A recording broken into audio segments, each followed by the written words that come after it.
নমস্কার বন্ধুরা, আশা করি সবাই সুস্থ ও ভালো আছেন। সমরেশ মজুমদারের লেখা মনের মতো মন আজ শেষ অংশ পড়ছি। ভালো লাগলে লাইক ও সাবস্ক্রাইব করে দেবেন।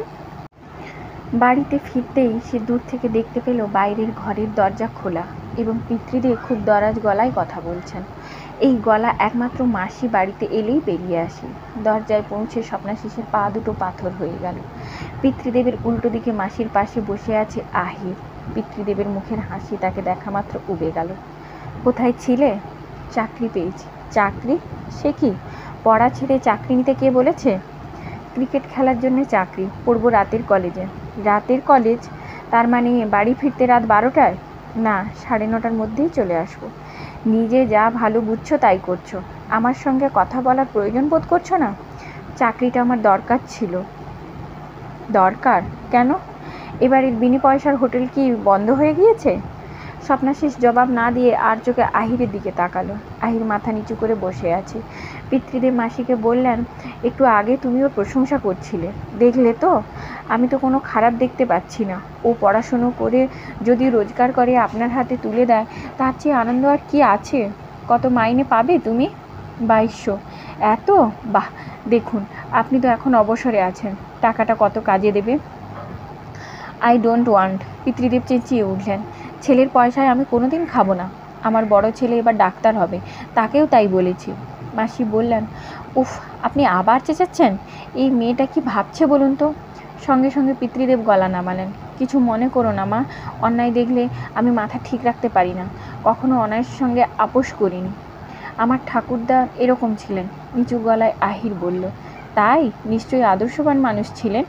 আমি তাকে চোখে দেখিনি। ও, তোমার বাবা? বাবা? আহির থমকে গেল। মাসি বললেন, একদম কসাই। ওইটুকুনি মেয়েকে বাড়ি থেকে বার করে দিয়েছে। সে কি? কেন? তোমার দেওরের মেয়ে বললে তো। তাই তো, দেওর বলে কসাইকে কসাই বলবো না? না, তিনি চান ওর বিয়ে দিতে। এই পড়াশোনা টাড়াশোনা জলে যাক, অথচ ওর ইচ্ছে পড়ার, তাই বাড়ি থেকে বের করে দিয়েছেন। তা বিয়ে করেও তো পড়া যায়। যায় আবার যায়ও না। বিয়ে হলেই তো সংসারের ঝামেলা ঘাড়ে পড়বে। তাছাড়া ওর ব্রহ্মচারিণী হয়ে থাকার খুব ইচ্ছে। বিবেকানন্দ মুখস্থ। সেটা অবশ্য মন্দ নয়, উনি এটা ঠিক করেননি। আফটার অল মেয়ে। আরে আমার তো মাঝে মাঝে ইচ্ছে হয় এটাকে বাড়ি থেকে দূর করে দিই। পেরেছি, তবে আরও অসহ্য হয়ে উঠলে হয়তো পেরে যাব। ছেলে তো রাস্তায় ঘুরুক। আহা, অমন করে বলবেন না। অত নাম করা ক্রিকেট প্লেয়ারকে তার বাবা এসব বলছে শুনলে লোকে আপনাকেই দোষ দেবে। মাসি প্রতিবাদ করলেন, তা ওকে কদিন নিজের কাছে রাখবে? যতদিন ওর বাবা এসে না নিয়ে যায় থাকবে। আমি একা থাকি, আমারও ভালো লাগছে ও আশায়। মাসি কথা শেষ করা মাত্রই একটা জিপ এসে দাঁড়ালো। একজন পুলিশ অফিসার দরজায় এলেন। স্বপ্নাশিস বাবু আছেন? স্বপ্নাশিস বলল, আমি স্বপ্নাশিস। ও আচ্ছা আচ্ছা। অফিসারের মুখে হাসি ফুটল। আপনি তো ক্রিকেট খেলেন? হ্যাঁ। স্বপ্নাশিস নিজের বুকের ধুকধুকুনি শুনতে পাচ্ছিল। আপনাকে ডিস্টার্ব করছি বলে দুঃখিত। আপনি আহির বলে কোনো মেয়েকে চেনেন? আহির? হ্যাঁ, শ্যামনগরে থাকে। আলাপ আছে? ব্যাপারটা হলো আহিরকে পাওয়া যাচ্ছে না। ওর ব্যাপারে কিছু জানেন? না। এবার পিতৃদেব গলা খুললেন। কী নাম বললেন? আহির? হ্যাঁ। অফিসার মাথা নাড়লেন। এই নামটা আমি শুনেছি। ইয়েস, ওর মুখেই শুনেছি। কবিতায় বই প্রেজেন্ট করছে ওকে। তখনই বুঝেছিলাম একটা গোলমাল হতে চলেছে। পিতৃদেব হুঙ্কার দিলেন, কবিতাগুলো খুব কিন্তু সুন্দর। মাসি মাথা নাড়লেন। পিতৃদেব চিৎকার করে বললেন, আহ! অফিসার বললেন, যাদের সঙ্গে কানেকশন থাকতে পারে তাদের জিজ্ঞাসাবাদ করা হচ্ছে। আপনি তাহলে জানেন না? না। পিতৃদেব বললেন, সত্যি কথা বলছে কিনা জানা যাচ্ছে না। ওকে কি অ্যারেস্ট করবেন? না, এখনই নয়। তাছাড়া আহিরের সঙ্গে ওদের পাড়ার একটি ছেলেকেও পাওয়া যাচ্ছে না। মাসি বললেন, তাই বলুন, আপনার ছেলে কোনো দোষ করেনি। মাইটবি ষড়যন্ত্রে অংশ নিয়েছে। পিতৃদেব বললেন। এবার অফিসার খুশি হলেন। আপনার মতো সৎ মানুষ কম দেখেছি। আপনি ওর বাবা? খুব দুঃখজনক হলেও উত্তরটা হ্যাঁ। তাহলে কোনো চিন্তা নেই, প্রয়োজন হলে আমি ডেকে পাঠাবো। ছেলেকে থানায় পাঠিয়ে দেবেন। অফিসার চলে যাওয়ার জন্য ঘুরে দাঁড়াতে আহিরের মুখ দেখতে পেলেন। তার কপালে ভাঁজ পড়ল। পকেট থেকে একটা ছবি বের করে মিলিয়ে নেবার চেষ্টা করলেন। তারপর সামনে এগিয়ে গিয়ে জিজ্ঞাসা করলেন, আপনার নাম কি ভাই? আহির তাকালো। আহির? সর্বনাশ! অফিসার পিতৃদেবের দিকে ঘুরলেন। আপনাকে আমি সৎলোক বলে প্রশংসা করেছিলাম, অথচ নিজের বাড়িতে ওকে শেল্টার দিয়ে আপনি আমার সঙ্গে অভিনয় করলেন। ছি ছি, আপনাদের আমার সঙ্গে থানায় যেতে হবে। আমি আমি অভিনয় করেছি? করেননি। এমনভাবে কথা বলছিলেন যেন জানেন না মেয়েটা আপনার নাকের ডগায় বসে আছে। বিশ্বাস করুন, আমি জানতাম না। এবার মাসি বললেন, বাহ জামাইবাবু, আপনাকে আমি বলিনি ও বাড়ি থেকে বেরিয়ে এসে আমার কাছে উঠেছে? ওর বাবা ওকে জোর করে বিয়ে দিতে চেয়েছিল। নো, তুমি বলেছ ওর বাবা ওকে তাড়িয়ে দিয়েছে। ওই একই হলো। মাসি বললেন, শুনুন অফিসার, আহিরের বয়স এখন 20, ওর আইডেন্টিটি কার্ড আছে, বয়সটা দেখে নিতে পারেন। একটা অ্যাডাল্ট মেয়ে যেখানে ইচ্ছে সেখানে যেতে পারে, আপনি কি তাতে বাধা দিতে পারেন? না, তা পারি না, কিন্তু বয়সটা প্রমাণিত হোক। ও, তাহলে আমাকেও প্রমাণ দিতে হবে আমি অ্যাডাল্ট কিনা। এ কি বলছেন আপনি আর উনি? কেন, উনি কি অপরাধ করলেন? 6 বছর বয়সে 1-এ পড়লে হায়ার সেকেন্ডারি পাশ করে 18-তে, তারপর 2 বছর কলেজ যাচ্ছে, 20 হয়নি? তা অবশ্য। ঠিক আছে, আমি রিপোর্ট পাঠাচ্ছি, উনি এ বাড়িতে আছেন। No, never. পিতৃদেব আবার হুঙ্কার ছাড়লেন, এ বাড়িতে নেই। আশ্চর্য, আপনি কথায় কথায় এমন হুঙ্কার দিয়ে মিথ্যে কথা বলেন কেন বলুন তো? উনি এখানে আছেন আর বলছেন নেই? এসেছিল, চলে যাবে। এরপর যে ছোকরা উদাও হয়েছে সেও এখানে হাজির হবে। মাসি বললেন, যে উদাও হয়েছে তার সঙ্গে ওর কোনো সম্পর্ক নেই। পিতৃদেব বললেন, তুমি দেখছি সব নারী নক্ষত্র জানো, তাহলে সম্পর্কটা কার সঙ্গে? ধোঁয়া যখন উঠছে তখন পেছনে তো আগুন আছেই। সম্পর্ক আপনার সঙ্গে হবে, তার মানে? পিতৃদেবের চোয়াল ঝুলে পড়ল। ও আপনার পুত্রবধূ হবে। সে কি? অসম্ভব, আমি বেঁচে থাকতে অসম্ভব। পিতৃদেব স্বপ্নাশিসের দিকে তাকালেন। তোমার দাদাকে বলে দিও সে যেন এ বাড়িতে না ঢোকে। দাঁড়াও, Debu, Debu, come here, quick. Debashish বোধহয় কাছেই ছিল, দ্রুত ঘরে ঢুকলো। পিতৃদেব বললেন, গেট আউট। আভি নিকলো, আমাকে ব্লাফ দেওয়া, ব্রহ্মচারী হবার এই নমুনা, ডাক্তারি পড়তে গিয়ে তলে তলে এই। আমি কিছু করিনি বাবা। দেবাশিস মিনমিন করলো, করনি? ওকে তুমি চেনো না? ভাইয়ের সঙ্গে প্যাক্ট করনি? না, স্বপ্নকে জিজ্ঞাসা করুন, ও আমাকে বলেছিল এসব করেছে। হ্যাঁ? পিতৃদেব ঘুরে দাঁড়ালেন, তুমি? Get out. বেশ, যাচ্ছি, কয়েক মিনিট সময় দিন। স্বপ্নাশিস দ্রুত ভিতরে ঢুকে গেল। পিতৃদেব এবার অফিসারের দিকে তাকালেন, কি এখনও মনে হচ্ছে আমি অভিনয় করছি? অফিসার সেটাকে আমল না দিয়ে আহিরকে বললেন, আপনি একবার থানায় আসুন, একটা স্টেটমেন্ট দিতে হবে, এই বলে যে আপনি প্রাপ্তবয়স্ক এবং স্ব ইচ্ছায় বাড়ি থেকে চলে এসেছেন, কেউ আপনাকে বাধ্য করেনি। সেটি ঠিক নয়, বাবা আমাকে বাধ্য করেছেন, আহির বলল। অফিসার হকচকিয়ে গেলেন। হ্যাঁ, আমি প্রাপ্তবয়স্ক, উনি আমায় জোর করে বিয়ে দিচ্ছিলেন, বাড়ি থেকে চলে আসা ছাড়া আমার কাছে অন্য পথ খোলা ছিল না। অফিসার বললেন, বেশ, এই স্টেটমেন্টটাই দিন। মাসি এবার পিতৃদেবকে জিজ্ঞাসা করলেন, কি করবেন? কি করব মানে? আপনি ওকে গ্রহণ করুন। ইম্পসিবল, আমি এসব প্রশ্রয় দিতে পারি না। যে মেয়ে নিজের বাবার সঙ্গে একটা বাইরের ছেলের জন্য সংঘাতে যেতে পারে, সে তো কাল আমাকেও নস্যাৎ করতে পারে, আর উনি তো 2 মিনিট সময় চেয়েছেন। মাসি বললেন, কিন্তু ও যদি এখানে থেকে না যায়? আহির প্রতিবাদ করল, মাসিমা চুপ কর, শুনুন, ও যদি বলে আপনার ছেলের জন্য ও বাড়ি থেকে চলে এসেছে আর তাই ও এখানেই থাকবে, তাহলে আপনি কি ঘাট ধরে বের করে দেবেন? ও কি আমার পারমিশন নিয়ে বাড়ি ছেড়েছে? আপনার ছেলেকে জানিয়ে এসেছে। ও আমার ছেলে নয়, নো মোর। বাহ, বললেই দায়িত্ব ঝেড়ে ফেলতে পারবেন না। পিতৃদেবের গলা পাল্টালেন, তুমি তুমি এর মধ্যে জড়াচ্ছ কেন? কারণ আপনি ঠিক কাজ করছেন না। এই সময় একটা ব্যাগ নিয়ে স্বপ্নাশিস বেরিয়ে এলো। চলুন। আহির তার পাশে গিয়ে দাঁড়ালো। মাসি বললেন, চিন্তা করে দেখুন, যতদিন না বিয়ে হচ্ছে মেয়েটা আমার ওখানেই থাকবে, স্বপ্ন কোথায় থাকবে আমি জানি না। পিতৃদেব একটি কথাও বললেন না। পুলিশের জিপে উঠল ওরা। থানায় গিয়ে আহিরের স্টেটমেন্ট দেওয়া চুকে গেল। মাসি জিজ্ঞাসা করলেন, তোকে অন্য কোথাও গিয়ে থাকতে হবে এই কটা দিন, এ বাড়িতে থাকা শোভন নয়। আমি কোথায় থাকবো ভেবে ঠিক কর, তবে রোজ আসিস, তাড়াতাড়ি বিয়ের ব্যবস্থা করতে হবে। ওদের পাতাল রেলে তুলে দেবার আগে আহির জিজ্ঞাসা করলো, কি করবে? বুঝতে পারছি না, ভাবছি একবার হরিমাধবদার কাছে যাব। আমার জন্যে এমন বিপদে পড়লে তুমি? আহিরের চোখ জলে জলাকার। মাসি ডাকলেন, কিরে আয়। সব শুনে হরিমাধবদা বললেন, এখনই প্রেম না করলে কি চলছিল না? আমি ইচ্ছে করে করিনি। বলটা নিজে এসে আমার ব্যাটের কোণে লাগায় ক্যাচ উঠল আর আমি আউট হলাম। ওয়ার্থলেস। আমাকে কয়েকটা দিন এখানে থাকতে দেবেন? কেন? আমার এই মুহূর্তে কোথাও যাওয়ার জায়গা নেই। সেটা আমার সমস্যা নয়। উফ, আমি ভাবতেই পারছি না। এখন তোর কেরিয়ার তৈরি করার সময়। মন ঠিক করে রঞ্জি খেলবি, দিলীপ খেলবি, চেষ্টা করবি ইন্ডিয়ার ঢুকতে, তা না করে প্রেম করে বসলি। চমৎকার, নিজের কফিনে নিজেই পেরেক ঠুকছিস। শোন, মেয়েটাকে বুঝিয়ে সুঝিয়ে বাড়ি পাঠিয়ে দে। অসম্ভব, আমি ওর সঙ্গে বিশ্বাসঘাতকতা করতে পারবো না। ক্রিকেটের চেয়ে একটা মেয়ে তোর কাছে বড় হলো? না, কেউ কারোর চেয়ে বড় নয়। ও থাকলে আমি আরও ভালো খেলতে পারবো। হয় না, বাড়িতে শান্তি না থাকলে কোনো লেখক, শিল্পী, খেলোয়াড় সফল হতে পারে না। এটা কেরানিগিরি নয়।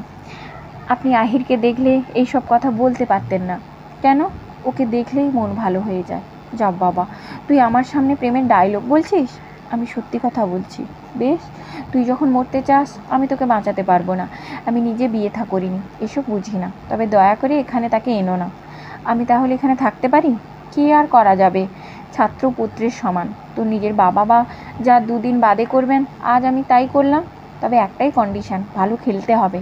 মাঠে বদনাম হলে এ বাড়ি ছাড়তে হবে তোমাকে, মনে রেখো কথাটা। অসমের বিরুদ্ধে রঞ্জি ম্যাচে প্রথম 11 জনের মধ্যে স্বপ্নাশিসের নাম দেখা গেল। বাবুল বোস অনেক ফাটাফাটির পর টিমে ঢুকলে। কিন্তু ব্যাপারটা কি বলো তো, কটকে কেউ তোমার জন্য কিছু বলেনি?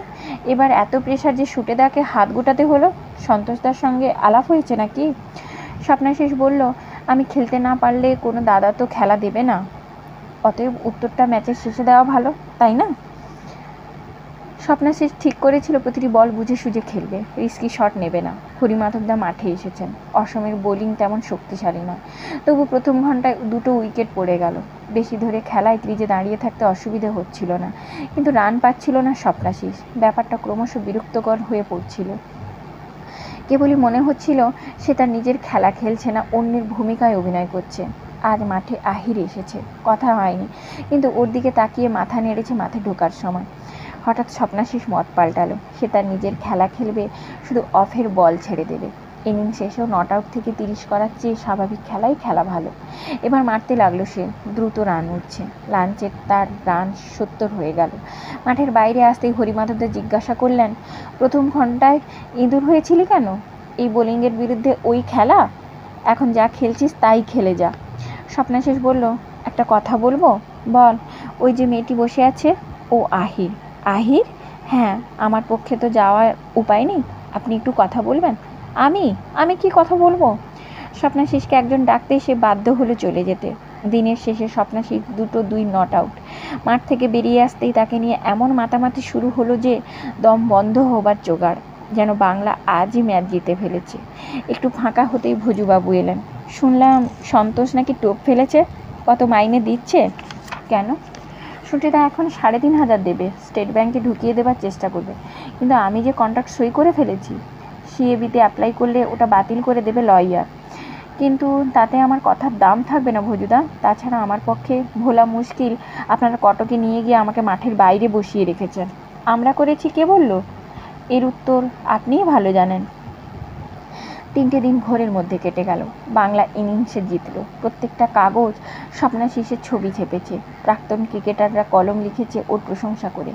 একজন লিখেছেন, অমল মজুমদার বা নিখিল হলদিপুরকে নিয়ে যে নাচানাচি হয়েছে তার থেকে অনেক গুণ ভরসা করা যায় স্বপ্নাশিসের ওপর। বিয়ের আগের দিন মাসি গিয়েছিলেন শ্যামনগরে। স্বপ্নাশিসের অনুরোধে সুব্রত নিয়ে গিয়েছিল তাকে। গিয়েছিলেন সকালবেলায়, আহির যখন কলেজে। কিছুদিন থেকে আহির রোজ কলেজে যাচ্ছে। কেউ তাকে বাধা দেয়নি, জিজ্ঞাসা করার জন্যও মুখোমুখি হয়নি। মাসির শ্যামনগরে যাওয়া নিয়ে তার আপত্তি ছিল। পুলিশের কাছ থেকে জানার পরও যারা তার সঙ্গে যোগাযোগ রাখেনি তাদের জানানোর কি দরকার? মাসি শোনেনি ওর কথা। বলেছেন, হাজার হোক, ওরা তোকে পৃথিবীতে এনেছেন, বড় করেছেন। আমাদের কর্তব্য তোর এমন সুখবর ওদের জানানো। তারপর ওরা যা করবেন সেটা ওদের ব্যাপার। সন্ধ্যাবেলায় মাসির বাড়িতে প্রায় মিটিং বসে গিয়েছিল। স্বপ্নাশিস ছাড়া হরিমাধবদা ছিলেন, সুব্রতও এসেছিল। আহির বলেছিল, আমার খবরটা ওদের কাছে তো সুখবর নয়। কিন্তু হরিমাধবদা মাসিকে সমর্থন করেছিলেন। জানানো দরকার। শুধু শ্যামনগর নয়, স্বপ্নাশিসের বাবাকেও, এবং সেই দায়িত্ব তিনি নেবেন। এর মধ্যে বিহারের বিরুদ্ধেও স্বপ্নাশিস 110 করায় হরিমাধবদা এখন আকাশের মতো হৃদয় নিয়ে কথা বলছেন। মোহনলাল মিশ্র স্ট্রিটে তার দিদির বাড়ির 3 তলায় 2খানা ঘরের এক ফ্ল্যাটের ব্যবস্থা করেছেন স্বপ্নাশিসদের জন্যে।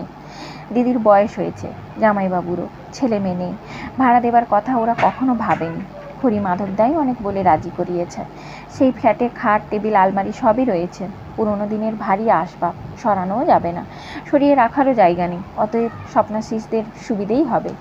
11টার মধ্যে ফিরে এলেন মাসি। ঠিক ছিল আহিরকে নিয়ে মাসি আসবেন ধর্মতলায় রেজিস্ট্রারের অফিস। হরিমাধবদা যাবেন স্বপ্নাশিস এবং সুব্রতকে নিয়ে। অতএব সুব্রতর মুখে শুনতে পেল স্বপ্নাশিস। আহিরের বাবা বলেছেন, মেয়ে নিজে বিয়ে করছে, করুক, তার কিছু বলার নেই, তিনি এ বিয়েতে নেই। মাসি অনেক অনুরোধ করেছেন, কিন্তু তিনি শোনেননি। উল্টে বলেছেন, ছেলের বাবাও নাকি ওদের বাড়ি থেকে তাড়িয়ে দিয়েছে। তিনি যদি এসে আমার কাছে ক্ষমা প্রার্থনা করেন, তাহলেই আমি বিবেচনা করতে পারি। ছেলে যে অন্যায় করেছে তার জন্য তাকেই তো ফলভোগ করতে হবে। অতএব 3:31 শৈশাবুদ হয়ে গেল। নবদম্পতিকে দুজন বয়স্ক আশীর্বাদ করল, একজন অভিনন্দন। মাসির ইচ্ছে ছিল সেই রাতটা তার বাড়িতেই ওরা কাটা। হরিমাধবদা আপত্তি করলেন। এখন থেকে জীবনযুদ্ধে ওদের পাশাপাশি দাঁড়িয়ে লড়াই করতে হবে। সমস্যা যা আসবে তা ওদেরই সমাধান করতে হবে। ঠক্কর খেতে খেতে শিখবে ওরা, আর সেটা আজকের রাত থেকেই শুরু হোক। সবাই মিলে ওদের নিয়ে এলো মোহনলাল মিশ্র স্ট্রিটে। হরিমাধবদার দিদি বরণ করলেন, শাঁখ বাজালেন, মিষ্টি মুখ হলো। হরিমাধবদা ভালো হোটেল থেকে খাবার আনলেন। সবাই যখন ওদের একা রেখে বিদায় নিল, তখন রাত 9টা।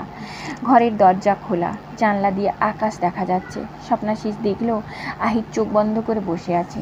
সে কাছে এগিয়ে জিজ্ঞাসা করলো, কি হয়েছে তোমার? বাবার কথা মনে পড়ছে। বাবা? হ্যাঁ। আহির চোখ খুলল। মনে এলে কি করব? ঠিক আছে। স্বপ্নাশিস অস্বস্তি নিয়ে বলল, যে বাবার বিরুদ্ধে রুখে দাঁড়িয়েছে আহির, সেই বাবার কথা এই মুহূর্তে মনে আসছে কেন? এ প্রশ্ন জিজ্ঞাসা করা যায় না। ঘরের দরজা বন্ধ করে সে জিজ্ঞাসা করলো, থাকার জায়গা কেমন হয়েছে? ভালো। এত ভালো হবে আশা করিনি। হরিমাধবদার দিদি কিন্তু গার্জেনগিরি করবে। করুক, মাথার উপর কেউ থাকলে তো ভালো। আহির উঠে দাঁড়ালো। স্বপ্নাশিস আহিরের সামনে দাঁড়িয়ে জিজ্ঞাসা করলো, তুমি খুশি? আহির স্বপ্নাশিসের বুকে মাথা রাখলো। একটা নরম উত্তাপ পলকেই সঞ্চারিত হয়ে গেল স্বপ্নাশিসের সমস্ত শরীরে। আহিরের শরীরের স্পর্শ, গন্ধ এবং এইসব মিলেমিশে আর এক অনুভূতি তীব্র গতিতে তাকে নিয়ে ছুটে যাচ্ছিল দূরে কোথাও, বহু দূরে, যেখানে সে কোনোদিন যায়নি। দু হাতে জড়িয়ে ধরল সে আহিরকে। আহির মুখ তুলল, আই লাভ ইউ। এই এক স্বপ্নের জীবন। ঘুম ভাঙলেই আহিরের মুখ, ঘুমোতে যাওয়ার আগে সেই মুখে ছড়ানো শান্তি মেখে নেওয়া। এতদিন বাইরে দেখা হতো, সেখানে স্বাভাবিকভাবে সাজগোজ করা আহিরকে দেখতে হতো। এখন আট পৌরে আহিরও আর এক ধরনের ভালো লাগা তৈরি করছে। সকালে ঘুম থেকে উঠেই চা তৈরি করে দুজনে বের হয়। আহির যায় কলেজে, স্বপ্নাশিস মাঠে। আহির কলেজ থেকে ফেরার আগেই স্বপ্নাশিসকে বেরিয়ে যেতে হয় মাঠে কিংবা অফিসে। সকালে রান্না খাওয়ার কোনোটাই সম্ভব হয় না তার পক্ষে। এ নিয়ে প্রচণ্ড দুশ্চিন্তা আহিরের। স্বপ্নাশিসের ক্যান্টিনে খাওয়া সে পছন্দ করে না, কিন্তু কোনো উপায়ও তো নেই। এক রবিবার সকালে সে বলল, আজ আমি যা বলবো তা করতে হবে তোমাকে। যেমন? তোমাকে মিনিমাম কয়েকটা রান্না শিখতে হবে। কি দরকার? দরকার আছে। ধরো আমি অসুস্থ, বিছানা থেকে নামতে পারছি না। তুমি যদি সামান্য কিছু রাঁধতে শিখে নাও, তাহলে খাওয়ার কোনো প্রবলেম হবে না। তা ঠিক, কিন্তু তুমি অসুস্থ হবে কেন? আশ্চর্য, শরীরের কথা কেউ কি বলতে পারে? তুমি অসুস্থ হলে আমি মরে যাব। বাহ, চমৎকার! উনি আমাকে অসুস্থ অবস্থায় ফেলে রেখে মরে যাবেন, আর আমার কি হবে তা একবারও চিন্তা করলেন না।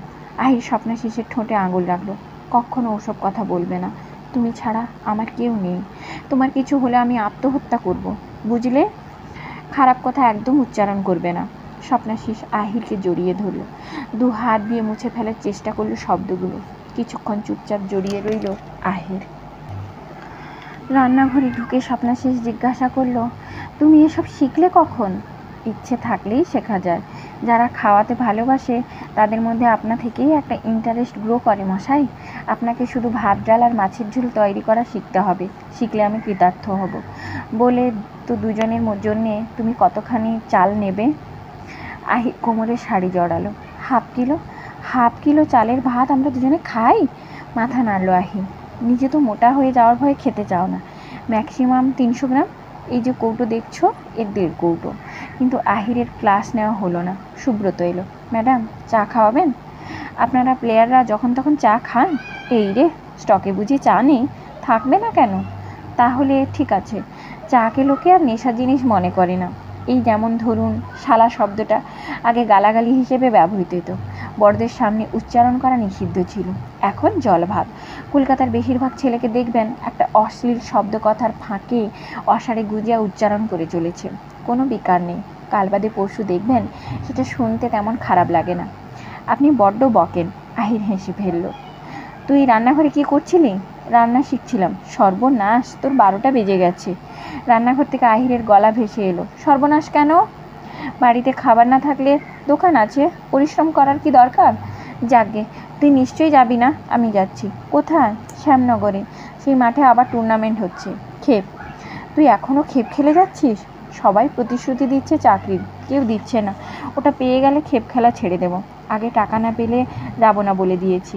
হঠাৎ স্বপ্নাশিস জিজ্ঞাসা করলো, তুই রঞ্জি খেলার স্বপ্ন দেখিস না? নো, আমি আমার ক্ষমতা জানি। তুই সোবার্স রিচার্ড কিংবা জাভেদ মিয়াঁদাদ হবার স্বপ্ন দেখিস? তবে? সুব্রত হাসল। রান্নাঘরের দরজায় দাঁড়িয়ে আহির বলল, কিন্তু পরের প্রজন্মের কেউ স্বপ্নাশিস হবার স্বপ্ন দেখবে, সেই চেষ্টা তো ওকে করতে হবে। বাহ, চমৎকার বলেছেন। এরকম বউ পেলে রঞ্জি কেন, ওয়ার্ল্ড কাপ খেলার স্বপ্নও দেখতাম আমি। গ্র্যান্ড। হই হই করে উঠল সুব্রত। চায়ের কাপ নিয়ে এসে আহির জিজ্ঞাসা করলো, শ্যামনগরে খেলা কবে? শনিবার। আহির স্বপ্নাশিসের দিকে তাকালো। এবারের ঠিকানাটা ওদের জানাবে? স্বপ্নাশিস মাথা নেড়ে হ্যাঁ বলল। এই কিছুদিনে সে অনুভব করেছে শ্যামনগরের প্রিয়জনেরা আহিরকে খুব টানে। তাদের বিরুদ্ধে লড়াই করেছে, কিন্তু অস্বীকার করতে পারেনি। ব্যাপারটা তার ভালো লেগেছে। একদা যাদের সঙ্গে ভালো সম্পর্ক, ভালোবাসার সম্পর্ক ছিল, একটা ঝড়ে তার সমস্তটা যারা মুছে দেয়, তাদের কখনোই বিশ্বাস করা চলে না। সুব্রত বলল, ঠিক আছে, আমি সোজা কড়া নেড়ে ঠিকানাটা দিয়ে আসবো। বলার ধরনের হেসে ফেলল আহির। ঠিক আছে। আর বাপিকে এখানে আসতে বলবেন। কে বাপি? সুব্রত জানতে চাইল। স্বপ্নাশিস বলল, শ্যামনগরে ওই মাঠটার পাশেই থাকে, ওর বন্ধু। ক্যান্ডিডেট ছিল নাকি? আহির চেঁচিয়ে উঠল, ফাজলামি করবেন না, ও আমার খুব ভালো বন্ধু। বাপিকে খুঁজে পাওয়া যাচ্ছিল না বলে পুলিশ অফিসার স্বপ্নাশিসের বাড়িতে এসে জানিয়েছিলেন। সেই যে বাপি আহিরকে তার দিদির বাড়িতে পৌঁছে দিয়ে চলে গিয়েছিল, তারপর থেকে একবারও আসেনি। মাসির বাড়িটাও না চিনতে পারে, কিন্তু খেলার মাঠে গিয়ে দেখা করতে পারত, কিন্তু করেনি। স্বপ্নাশিসের মনে হলো আহির বাপির খোঁজ নিতে বলেই ভালো করেছে। বাপি না থাকলে ওর পক্ষে আহিরের কাছে পৌঁছানো সহজ হতো না। ওদের জীবন ওদের মতনই চলছিল। সেই ভোরবেলায় দুজনে ছাড়াছাড়ি হয়, আবার দেখা হতে হতে রাত 10টা। অফিস বা খেলার মাঠ থেকে কলেজ করে বাড়ি ফেরে স্বপ্নাশিস। তখন ক্লান্তিতে শরীর ভেঙে পড়ার মতো অবস্থা। আর সকাল 10:30টায় বাড়িতে ফিরে ততক্ষণ একদম একা থাকতে হয় আহিরকে। হরিমাধবদার দিদির কাছে কয়েকবার গিয়েছে সে। তিনি বেশি কথা বলার মানুষ নন, অতএব সময় কাটতেই চায় না আহিরে। এর মধ্যে সে একটা অ্যাডভেঞ্চার করেছিল। কলেজ থেকে বেরিয়ে সোজা বাড়িতে না ফিরে স্টেশনে চলে গিয়েছিল।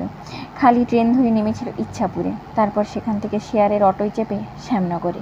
মাথায় ঘোমটা টেনে একটা রিকশায় চেপে ঘুরে এসেছিল বাড়ির সামনে দিয়ে। সেই ভর দুপুরের রাস্তায় লোকজন ছিল না। পাড়ার 2-1 পরিচিত মানুষকে দেখতে পেয়েছিল। তারা লক্ষ্য করেনি কে ঘোমটা মাথায় রিকশায় বসে তাকে দেখছে কিনা। বাড়ির কেউ অথবা বাপিকে দেখতে পাওয়া যায়নি। বিকেল 3টের মধ্যে ফিরে এসে খাটে শুয়ে অনেকক্ষণ কেঁদেছিল সে। তারপর নিজের কাছেই পুরো ব্যাপারটা বোকা বোকা বলে মনে হয়েছিল। রাত্রে স্বপ্নাশিস ফেরা মাত্র সব কথা বলে দিল সে। স্বপ্নাশিস অবাক। কি হয়েছিল? মানে, হঠাৎ গেলে কেন? জানি না, আগে ভেবে যাইনি। হঠাৎ মনে হলো। তুমি রাগ করলে? না। তুমি আমার সঙ্গে যেতে চাও? না। চলো না, প্রথমে বাপির বাড়িতে যাব, ওকে দিয়ে খবর পাঠাবো। ওদের যদি আপত্তি না থাকে তাহলে তুমি দেখা করে আসবে। তোমার বাবার সঙ্গে দেখা করেছো এর মধ্যে? না, মিছিমিছি অপমানিত হবার কোনো মানে হয় না। আমারও একই কথা। আজ আমাকে নিশ্চয়ই পেতনিতে ভর করেছিল। কথা দিচ্ছি আর কখনো এমন কাণ্ড ঘটবে না। রবিবার সকালে সুব্রত এলো। সপ্তাহে ওই একদিন প্র্যাকটিসে যায় না। সুব্রত এসে বলল, স্বপ্ন, তোকে কীরকম লোক লোক দেখাচ্ছে? মানে? বেশ বয়স্ক, বিয়ে থা করলে বোধহয় এমন হয়। গিয়েছিলি? এস। আহিরের দিকে তাকালো সুব্রত। তোমার বাবা বাড়িতে ছিলেন না, সম্ভবত তোমার মা দরজা খুলেছিলেন। তার হাতে তোমাদের ঠিকানা লেখা কাগজটা দিলাম। উনি দেখলেন, কিছু বললেন না। জিজ্ঞাসা করলাম, কিছু বলতে হবে? উনি বললেন না। আমি চলে এলাম। বাপির দেখা পেয়েছেন? আহির জানতে চাইল। হ্যাঁ, আপনি ওকে আপনার বন্ধু বলেছিলেন? নিশ্চয়ই। সে কি বলল জানেন? আমি যদি ইচ্ছে করতাম তাহলে নিজেই ওদের সঙ্গে দেখা করে আসতাম। সেটা যখন করিনি তখন ওদের বোঝা উচিত ছিল আমার কোনো ইচ্ছে নেই, ওরা ভালো থাকুক, ব্যাস। এ কথা বলল বাপি? আহির বিশ্বাস করতে পারছিল না। Yes madam. এত সাজিয়ে এইসব কথা বাপি বলতেই পারে না। ও হই হই করা ছেলে। আমি মিথ্যে বলবো কেন? না না, তা বলছি না। ওর আবার কি হলো? আহিরকে চিন্তিতে দেখালো। হঠাৎ স্বপ্নাশিস বলল, যেদিন তোমার চিঠি নিয়ে ও এসেছিল সেদিনও ওকে অন্যরকম দেখাচ্ছিল, যেন ইচ্ছের বিরুদ্ধে কাজ করছে। সুব্রত বলল, ম্যাডাম, আপনি ওকে নিশ্চয়ই বন্ধু বলে মনে করেন, কিন্তু ও হয়তো মনে মনে আপনার সম্পর্কে অন্য কিছু ভাবত। আহির তীব্র প্রতিবাদ করল, অসম্ভব। সুব্রত প্রসঙ্গ ঘোরালো। স্বপ্নাশিস দেখল প্রসঙ্গান্তরে গিয়েও আহির খুব সহজ হতে পারছে না। সুব্রত চলে যাওয়ার পর আবার কথা তুলল আহির, আমি ভাবতেই পারছি না জানো। ছেড়ে দাও তো। সুব্রত কি শুনতে কি শুনেছে, কিন্তু কখনো বাপির সামনে এলে আমি আগের মতো কথা বলতে পারবো না। বাংলা পূর্বাঞ্চল চ্যাম্পিয়ন হলো, পরের খেলার জন্য দিল্লিতে যেতে হবে। চিন্তায় পড়ে গেল স্বপ্নাশিস। হরিমাধবদার দিদির বাড়িটায় যথেষ্ট নিরাপদে আছে ওরা, কিন্তু সে কলকাতার বাইরে গেলে এত বড় শহরে আহিরকে একা থাকতে হবে। তখন যদি কিছু হয়, রাস্তাঘাটে অ্যাক্সিডেন্ট হলে। স্বপ্নাশিস আহিরকে বলেছিল ওই কয়েকদিন মাসির বাড়িতে থাকতে। মাসির সঙ্গে যদিও এখন নিয়মিত যোগাযোগ নেই, সময়ের অভাবেই সেটা হয়েছে, তবু ওদের ওই একটা দরজা খোলা রয়েছে। আহির রাজি হয়নি। মাসির বাড়িতে এমনি যেতে তার আপত্তি নেই, কিন্তু স্বপ্নাশিস নেই বলে প্রয়োজন হয়ে পড়ায় তার বাড়িতে গিয়ে থাকতে ওর একটুও ভালো লাগবে না। আহির জেদ করে বসে আছে, সে একাই থাকবে। পরীক্ষা এসে যাচ্ছে, একা থাকতে তার কোনো অসুবিধে হবে না। দিল্লির রওনা হওয়ার 3 দিন আগে মাঝরাত্রে ঘুম ভেঙে গেল স্বপ্নাশিসের। সে দেখল আহির বিছানায় বসে কাঁদছে, মাঝে মাঝে কোকিয়ে উঠছে। ধর্মড়িয়ে উঠল স্বপ্নাশিস। 2 হাতে আহিরের কাঁধ আগড়ে ধরে প্রশ্ন করল, কি হয়েছে? এই কিছু না। কান্না চাপতে চেষ্টা করলো আহির। কিছু নিশ্চয়ই হয়েছে। হঠাৎ স্বপ্নাশিসের কাঁধে মাথা গুঁজে শব্দ করে কেঁদে উঠল আহির। আমি আর সহ্য করতে পারছি না। স্বপ্নাশিস শক্ত হয়ে গেল। এতদিন পর ভেঙে পড়ল আহির। বাবা মাকে ছেড়ে এইভাবে একা থাকার লড়াইতে হেরে গেল। সে নিচু গলায় বলল, তুমি কি শ্যামনগরে যেতে চাও? না, ত্রস্তে বলে উঠল আহির। তাহলে শক্ত হও, এভাবে ভেঙে পড়ছো কেন? তোমার শ্যামনগরের কথা মনে হচ্ছে কেন? দাঁতে দাঁত চেপে জিজ্ঞাসা করলো আহির। এবং তখনই স্বপ্নাশিসের খেয়াল হলো আহির কোনো শারীরিক যন্ত্রণা সহ্য করতে না পারার কথা বলছে। সে ওকে শুইয়ে দিতে চাইল, কিন্তু আহির আপত্তি করলো, শুতে পারছি না, শুলে যন্ত্রণা বেড়ে যাচ্ছে। কোথায় হচ্ছে যন্ত্রণা? পেটে? হ্যাঁ। উফ মা গো, বাড়িতে ডিসপিরিন আছে, সেটা মাথা যন্ত্রণা সারায়। পেটের বেলায় কাজ করে কিনা জানা নেই, কিন্তু স্বপ্নাশিসের মনে হলো কিছুটা কাজ হলেও হতে পারে। এত রাত্রে কোথায় ডাক্তার পাবে? সে ডিসপিরিন আর জল এনে দিল। আহির সেটা খেলো, কিন্তু তার যন্ত্রণা কমছিল না। আহিরের মুখ নীল হয়ে গেছে, অথচ সে কিছুই করতে পারবে না। আহির তার জীবন, তার সব। আহিরের সুখে তার সুখ, কষ্টে। হঠাৎ মনে হলো এই কথাগুলো ভাবা যত সহজ, বাস্তবে তা নয়। যে কষ্ট এখন আহির পাচ্ছে তার দর্শক হয়ে থাকা ছাড়া সে কিছুই করতে পারছে না। আহির বাথরুমে যাবে, ধরে ধরে তাকে দরজা পর্যন্ত নিয়ে যেতেই আহির বলল, তুমি ছেড়ে দাও, দরজা বন্ধ করতে হবে না। অসম্ভব। না, তুমি পড়ে যেতে পারো। ওহ দোহাই, আমাকে চেঞ্জ করতে হবে। শিথিল হয়ে গেল স্বপ্নাশিস। আহির দরজা বন্ধ করলো। এটা তাহলে মেয়েলি ব্যাপার। মাসের কয়েকটা দিন আহির নিজেকে গুটিয়ে রাখে, তখন গায়ে হাত দিতেও দেয় না। স্বপ্নাশিস মেনে নিয়েছিল। মেয়েলি ব্যাপারটা সম্পর্কে তার কোনো ধারণা ছিল না, আগ্রহও নেই। গত মাসে ওই 4 দিন কলেজে যায়নি সে। জিজ্ঞাসা করলে বলেছিল ব্লিডিং বেশি হচ্ছে। সে ডাক্তারের কাছে যাওয়ার কথা বলে আহির হেসে উড়িয়ে দিয়েছিল, যা বোঝো না তা নিয়ে কথা বলতেই শোনা তো। জন্ম অবধি বাড়িতে কোনো মহিলাকে সে দেখেনি। কেলোর মা শুধু দুবেলা আসা যাওয়া করেছে। মহিলাদের এই সমস্যা তার অজানা। স্বপ্নাশিস একবার ভাবলেও হরিমাধবদার দিদিকে ডেকে নিয়ে আসবে কিনা। এত রাত্রে ওকে বিব্রত করতে সংকোচ হলো। তাছাড়া এতে আহিরও অসন্তুষ্ট হতে পারে। সারা রাত যন্ত্রণা আর জেগে থাকায় কাটলো। সকালে আলো ফুটতেই ডাক্তারের কাছে ছুটে যাচ্ছিল স্বপ্নাশিস। আহির বাধা দিল। কোন ডাক্তারের কাছে যাচ্ছ? মোড়ের মাথায় একজন বসেন, খুব ভিড় হয় দেখেছি। ওই বাড়িতেই থাকেন উনি। না না, যাওয়ার দরকার নেই, আপনিই ঠিক হয়ে যাবে। অসম্ভব, আমি তোমার আপত্তি আর শুনছি না। তাহলে কোনো গাইনির কাছে যাও। গাইনি? হকচকিয়ে গেল স্বপ্নাশিস। এই অসুখ সম্পর্কে ওরাই ভালো জানেন। সকালবেলায় কিছুটা খোঁজাখুঁজির পর একজন গাইনোকোলজিস্টের কাছে পৌঁছাতে পারল সে। স্বপ্নাশিসের মুখে যতটা সে জানে শোনার পর ডাক্তার জিজ্ঞাসা করলেন, এর আগে যখন এমন হয়েছে তখন কি ওষুধ খেতেন উনি? আমি জানি না, কখনো এমন কষ্ট পেতে দেখিনি আমি। আপনি একবার চলুন। স্বপ্নাশিস পরে বুঝেছে সেদিন অকস্মাৎই একজন ভালো মানুষের কাছে পৌঁছে গিয়েছিল। ডাক্তার হিসাবে কল্যাণ দত্তের নাম যতটা ঠিক ততটাই বদনাম চোখা চোখা কথা বলার জন্যে। পান থেকে চুন খসলে সহ্য করতে পারেন না, কিন্তু মানুষ হিসেবে লোকটা খুবই ভালো। আহিরকে দেখেই তিনি জিজ্ঞাসা করলেন, বাড়ির আর সব কোথায়? আহির শুয়েছিল বিছানায়, চোখ বন্ধ করলো। স্বপ্নাশিস বলল, আমরাই থাকি এখানে। তোমাদের যা বয়স তাতে তো একসঙ্গে থাকার কথা নয়, বিয়ে করেও নাও। কি করো তুমি? চাকরি করি আর পড়ি, ক্রিকেট খেলি। বাড়ি থেকে পালিয়ে এসে আছো? না, বাড়িকে জানিয়েই বিয়ে করেছি। কি জানো? আহিরের পাশে গিয়ে বসলেন তিনি। কিছুক্ষণ জিজ্ঞাসাবাদের পর ডাক্তার দত্ত ভাবলেন, এখনও অসুস্থ, আগে যন্ত্রণা কমুক, ব্লিডিং বন্ধ হোক, আমি ওষুধ লিখে দিচ্ছি, ঠিকঠাক খাওয়াবে, আর একদম বেড রেস্ট। কিন্তু এতেও যন্ত্রণা না কমে ইঞ্জেকশন দিতে হবে। বাড়িতে আর কেউ নেই? না। দেখো আজকের দিনটা। ডাক্তার উঠলেন, একটা আলট্রাসোনোগ্রাফি করানো দরকার। অফিসে যাওয়ার প্রশ্নই নেই, যদিও আহির খুব জেদ করেছিল সে একাই থাকতে পারবে। খবর পেয়ে হরিমাধবদার দিদি এলেন, তাকে কিছু না জানানোর জন্যে অনুযোগ করলেন। স্বপ্নাশিস ওষুধ আনলো, কিন্তু সারাদিনেও তেমন পরিবর্তন দেখা গেল না। 4টের সময় সে ডাক্তারের বাড়িতে গিয়ে খবরটা দিতেই তিনি সোজা গাড়ি নিয়ে চলে এলেন। স্বপ্নাশিসকে পাশে বসিয়ে বললেন, তুমি কি রোজগার করো জানি না, কিন্তু ওকে আমি এখনই নার্সিংহোমে নিয়ে যাচ্ছি। তেমন বুঝলে কাল ছেড়ে দেবো, কিন্তু আজ সারা রাত তোমার মতো আনাড়ির সামনে শুয়ে মেয়েটা কষ্ট পাক আমি চাই না। আহিরের প্রচণ্ড আপত্তি সত্ত্বেও তাকে নার্সিংহোমে নিয়ে যাওয়া হলো। রাত 10টায় বাড়ি ফেরার সময় স্বপ্নাশিস জানতে পারল আহির ঘুমোচ্ছে। ঘুম যখন এসেছে তখন শরীরের যন্ত্রণা নিশ্চয়ই তীব্র নেই। হরিমাধবদা খবর পেয়ে এসেছিলেন নার্সিংহোমে। কাঁধে হাত রেখে বললেন, নার্ভাস হবার কিছু নেই, শরীর থাকলেই অসুস্থ হবে। চল, আমার ওখানে থেকে রাতের খাওয়া খেয়ে বাড়ি ফিরবি। যেতে যেতে হরিমাধবদা বললেন, শোনো স্বপ্ন, কাল যদি সব ঠিক হয়ে যায় তাহলে অন্য কথা, নইলে ওর বাবা মাকে খবর দিবি।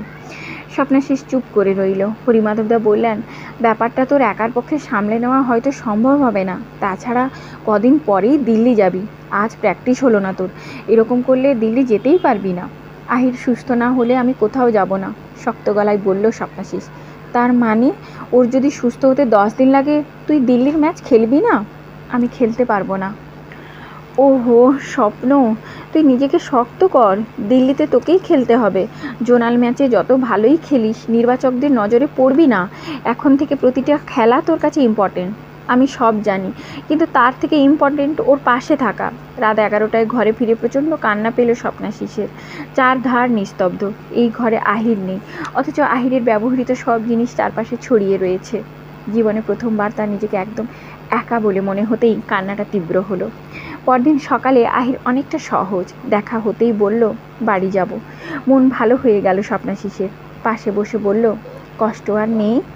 না, একদম না, এখানে আর থাকার দরকার নেই। তুমি আজ প্র্যাকটিসে যাওনি কেন? এটা খুব অন্যায়। চোখ পাকালো আহির। নার্সিংহোম থেকে সোজা ইডেনে চলে গেল সে। ম্যানেজারকে আহিরের অসুস্থতার কথা জানালো। ভদ্রলোক বললেন, মুশকিলে ফেললে, কাল থেকে প্র্যাকটিসে আসছো না, বিকেলে এসো, নইলে এ নিয়ে কথা উঠবে। মাঠ থেকে সোজা ডাক্তারের চেম্বারে। বেলা 1টায় তিনি ভেতরে ডাকলেন। দেখা হওয়া মাত্র বললেন, তেমন কোনো ভয় নেই, আমি সমস্ত রিপোর্ট পেয়ে গেছি। কতদিন বিয়ে হয়েছে? 4 মাস। মাই গড! শোনো, আহিরের ইউটেরাসে 2টো বড় টিউমার রয়েছে। পিরিয়ডের সময় বেশি ব্লিডিং এবং যন্ত্রণা ওর আগেও হতো, হয়তো এবারে মারাত্মক হয়নি। মোটের উপর ও ব্যাপারটাকে এতদিন আমল দেয়নি। এই টিউমার রিমুভ করা দরকার এখনই। তাতে কোনো ভয় নেই? না, জলের মতো সহজ ব্যাপার। অপারেশনের পর সপ্তাহ 3 বিশ্রাম নিলে সব ঠিক হয়ে যাবে, ওর জীবন বাঁচবে। ডাক্তার দত্ত হঠাৎ গলা নামালেন। কীরকম খরচ হবে? খরচ? তুমি এখন খরচের কথা চিন্তা করছো? খরচ যাই হোক, ধার করেও ওকে তুমি বাঁচাতে চেষ্টা করবে না? কি জবাব দাও? খেপে গেলেন ডাক্তার দত্ত। নিশ্চয়ই। গুড। সমস্যা হলো তোমাদের কোনো সন্তান হয়নি। ইউটেরাস বাঁচিয়ে ওই টিউমার 2টো রিমুভ করা যায়, কিন্তু বায়োপসি রিপোর্টে খারাপ কিছু পেলে দ্বিতীয়বার অপারেশন করতে হবে।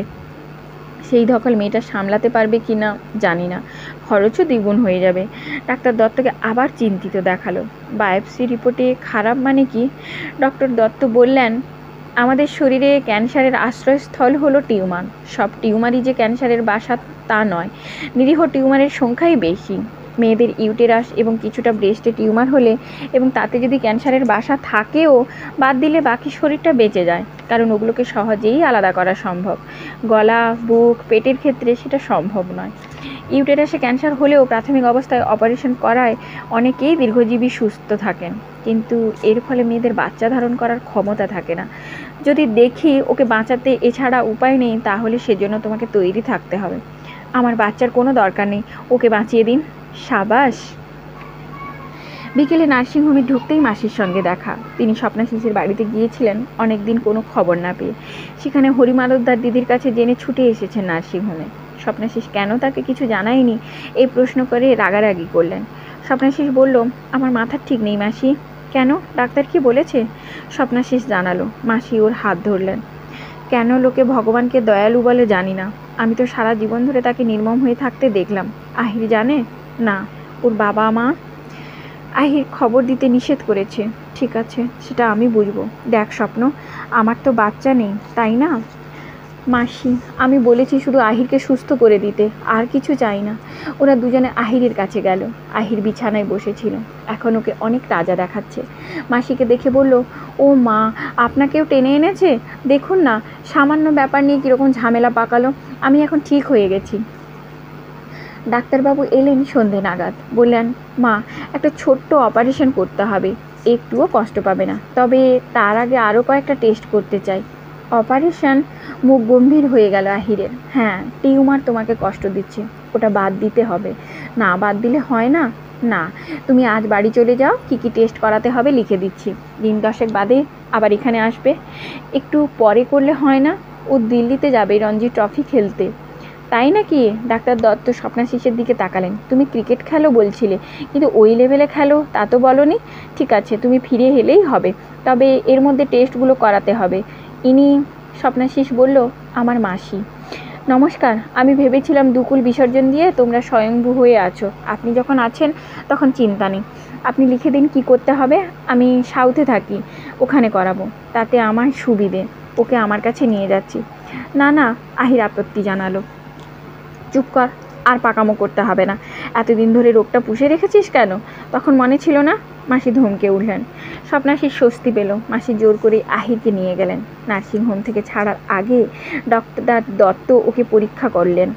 বেরিয়ে এসে বললেন, আর দেরি করা উচিত হবে না। ভেবেছিলাম ইউটেরাস বাঁচাতে পারবো, কিন্তু মনে হচ্ছে সেটা সম্ভব নয়। তাছাড়া মাসির দিকে তাকিয়ে বললেন, ও তো থাকছে না।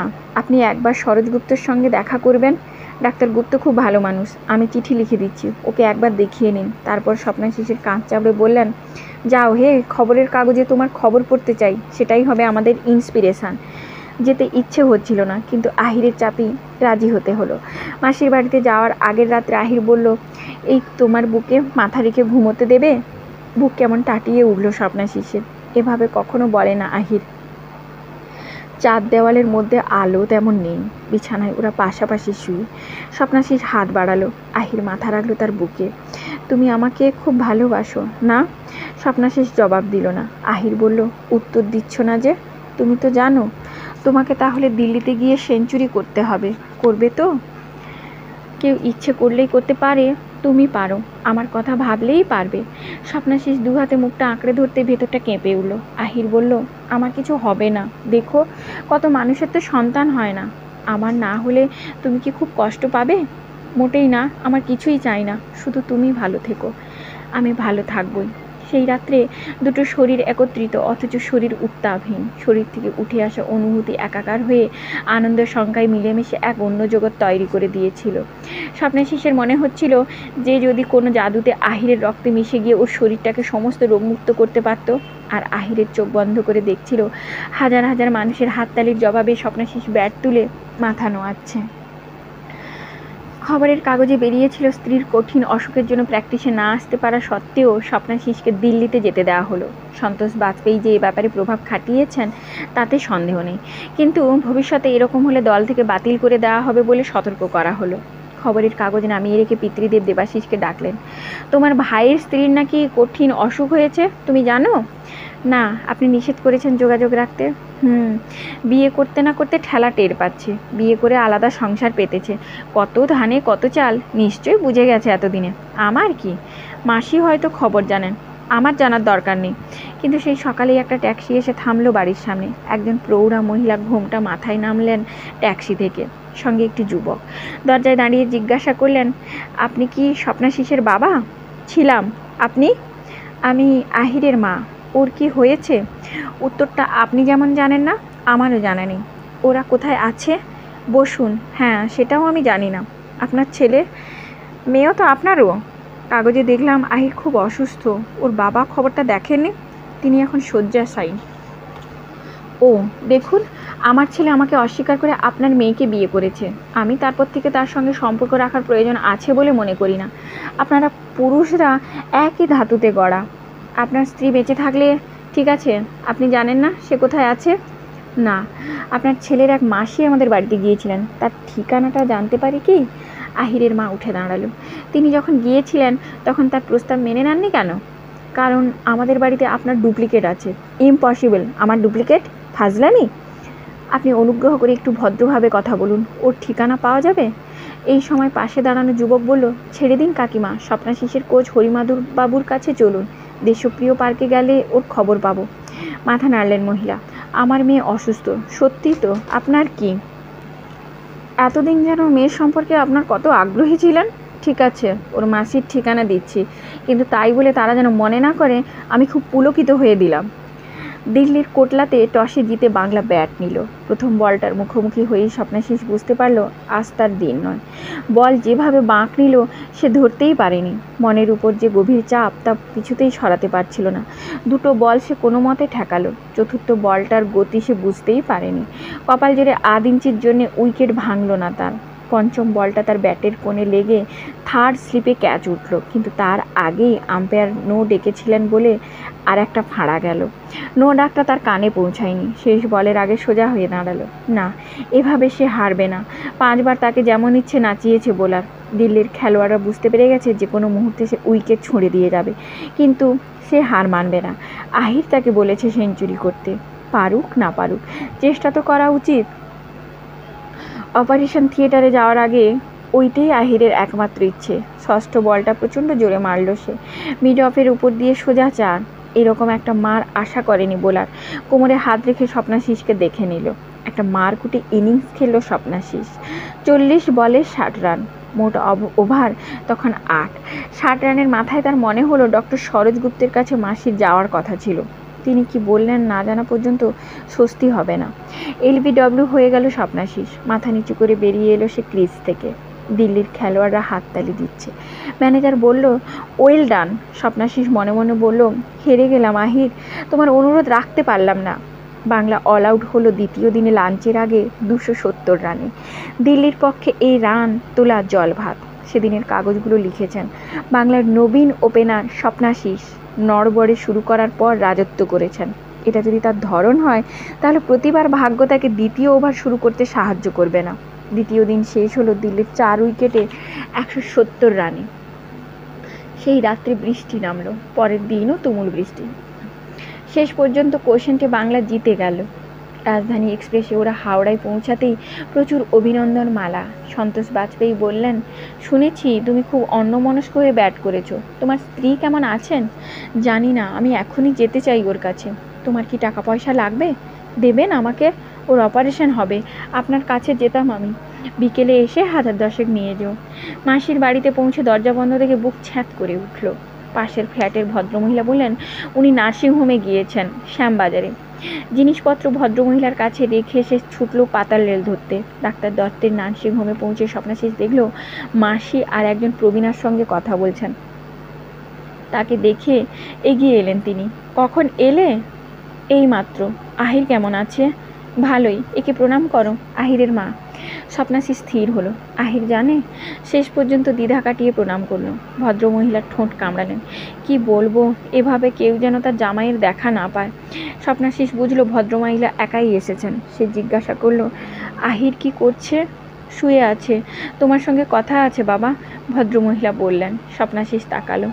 আমার মেয়েকে তুমি খুব ভালোবাসো না?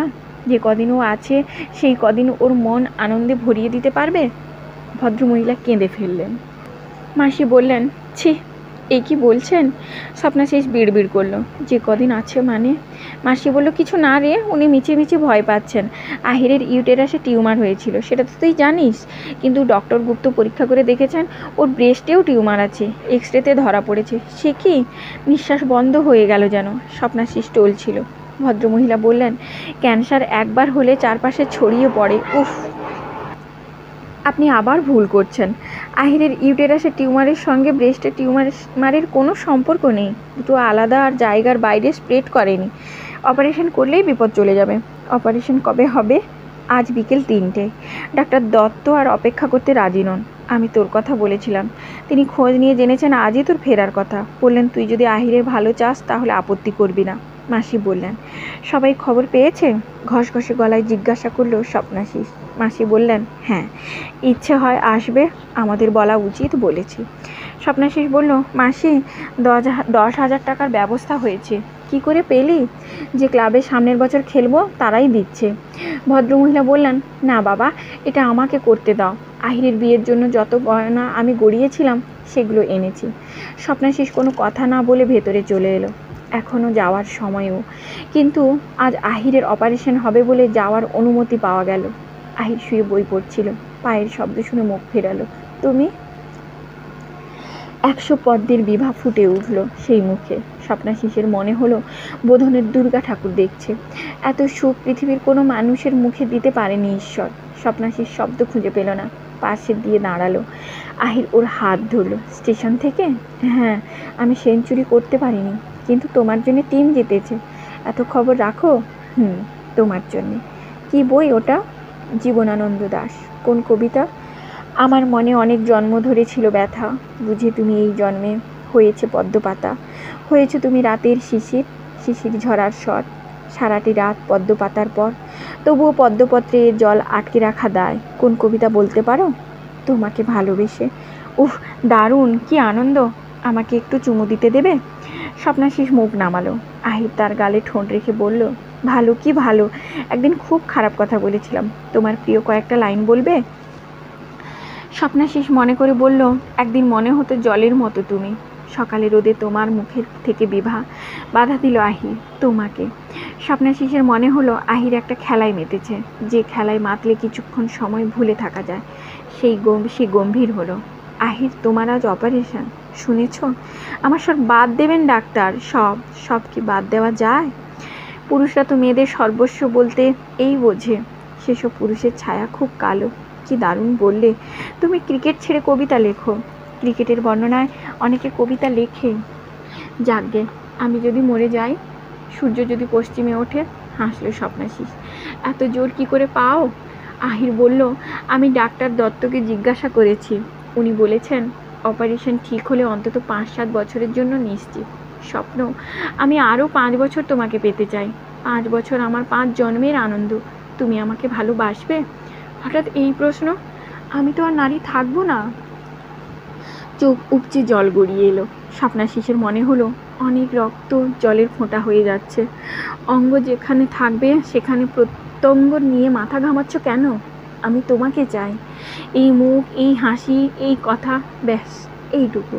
পৃথিবীর কোটি কোটি নারীর ইউটেরাস অথবা বুকের সঙ্গে তোমার পার্থক্য আমি করতে পারবো না, কিন্তু পৃথিবীর কোনো মানুষের মুখ তোমার মুখকে আড়াল করতে পারবে না। তুমি ঠিক বলছো? ঠিক। 3 বার বলো, ঠিক ঠিক ঠিক। অপারেশন থিয়েটারের দরজায় লাল বাতি জ্বলছে। সময় দীর্ঘতর হচ্ছে। মাসি এবং আহিরের মা পাশাপাশি বসে সেই দরজার দিকে তাকিয়ে। নার্সিংহোমের এই ঘরে এখন বিচ্ছিন্ন দ্বীপের মতো কিছু মানুষ। এদের কেউ হয়তো আহিরের বাবা কিংবা তার পিতৃদেব অথবা দাদা। কেউ কোনো কথা বলছে না, শুধু সময় চলে যাচ্ছে নিঃশব্দে। যেভাবে আজ আগামীকাল হয়, কাল মহাকালে পৌঁছে যায়। স্বপ্নাশিস মনে মনে দৌড়ে যাচ্ছিল, এই উইকেট থেকে ওই উইকেট, তার সঙ্গী আহির। ক্রিকেট যেটা নির্দিষ্ট মাপের দূরত্ব, জীবনে তা নয়, তবু দৌড়ে যেতে হয়। 2 ক্রিকেটার পরস্পরকে অতিক্রম করার সময় কথা বলে না, কিন্তু আহির তাকে প্রতিবার বলে যাবে যে শব্দটা, তাই তার গায়ত্রী মন্ত্র। 5 কিংবা 7 বছরের স্বপ্ন নিয়ে যে মেয়ে বেরিয়ে আসবে অপারেশন থিয়েটার থেকে, তাকে দুহাতে আঁকলে রাখার শপথ নিচ্ছিল স্বপ্নাশী, সমস্ত বেদনা একত্রিত করে। সমরেশ মজুমদারের লেখাও মনের মতো মন আজ এখানেই সমাপ্ত হলো। পরের ভিডিওতে আবার নতুন একটি গল্প নিয়ে আসছি। ভালো থাকবেন, সুস্থ থাকবেন, আর ভালো লাগলে লাইক, শেয়ার, কমেন্ট, সাবস্ক্রাইব করে দেবেন।